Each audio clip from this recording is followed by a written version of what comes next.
რომელი არის ყველაზე რეალური კონკურენტი თქვენი აზრით?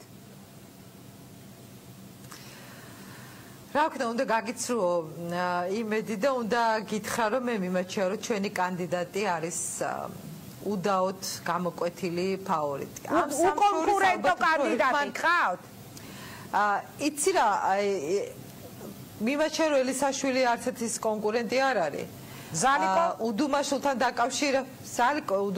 დაკავშირებით ქონდა გაოცება, გაკვირვება, იმიტომ რომ ასეთი ღია, ესე ვთქვათ, ილუსტრირება პარტიული და სატელევიზიო ჯგუფებს შორის სინთეზის, ეხლა რაც ახალი არ არის, მაგრამ ასეთი, ესე ვთქვათ, მოკლევადიან ეფექტზე გათვლილი ნაბიჯი გამიკვირდა, იმიტომ რომ პერსპექტივა არ აქვს მის გადაწყვეტილებას. ელენე, ასე რომ ერთი ქალი კანდიდატია და ქალი კანდიდატი ზოგადად ესეთია უფრო საპატივცემულოა ჩემთვის, მაგრამ რადგან ის მაინც იმ პოლიტიკურ ჯგუფს წარმოადგენს, რომლის მიმართ არასოდეს არ მექნება არანაირი სიმპათია, რჩები ისევ იმ პოზიციაზე, რომ ჩვენ გვყავს უკონკურენტო კანდიდატი, რომელმაც მხოლოდ უნდა დაარწმუნოს ის ამომრჩეველი, რომელსაც გული აქვს ნატკენი, ან გული გაუტყდა, ან ხელშაქნეულია, ეს იქნება მთავარი კონკურენტი ჩვენი კანდიდატის. დიდი მადლობა.